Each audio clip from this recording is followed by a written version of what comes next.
This is an intermediate English listening practice. It comes from Book 6 of the Intermediate English Comprehension series, which has over 4,000 positive reviews on Amazon. Listen carefully and use the subtitles to improve your vocabulary and comprehension. When Elizabeth Tudor became Queen of England in 1558, many expected her reign to be short and unstable. She was only 25 years old, unmarried, and the daughter of Henry VIII and Anne Boleyn, whose execution had shocked Europe. England was divided by religion and surrounded by powerful enemies.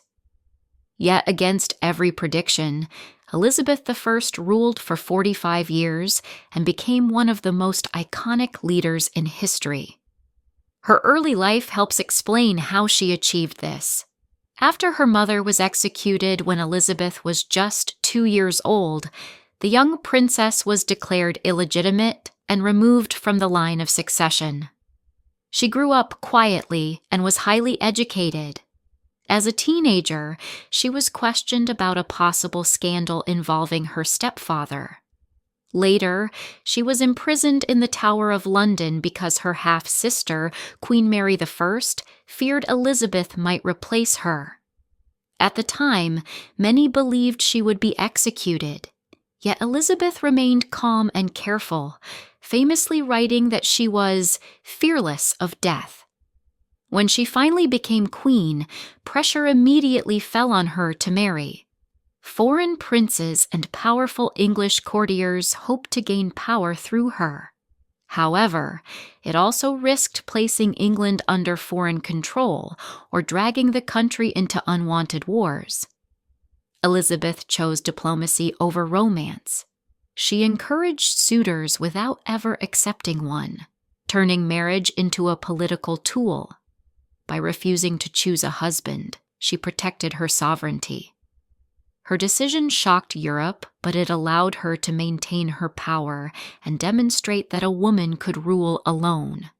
As her popularity grew, so did the threats against her.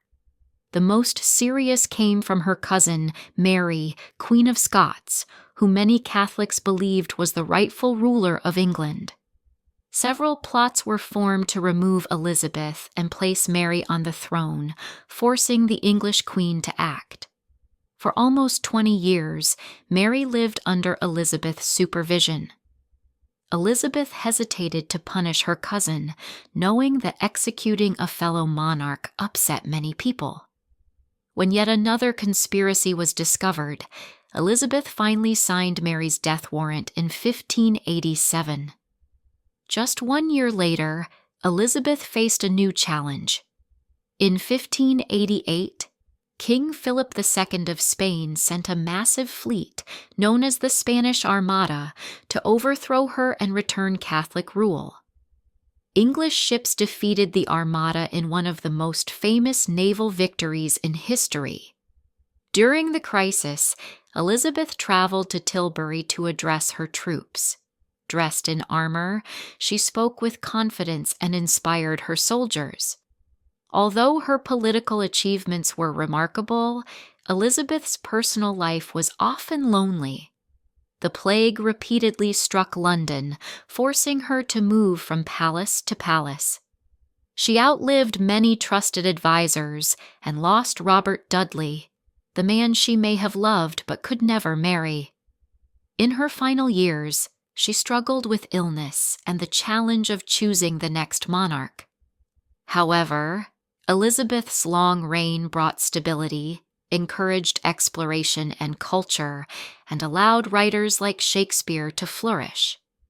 More than 4 centuries later, she remains a symbol of resilience and independence. At Tilbury, she expressed her strength more powerfully than any historian. "I know I have the body of a weak, feeble woman, but I have the heart and stomach of a king." If you'd like the full text with comprehension questions and vocabulary explanations, Book 6 is available on Amazon. The link is in the video description below.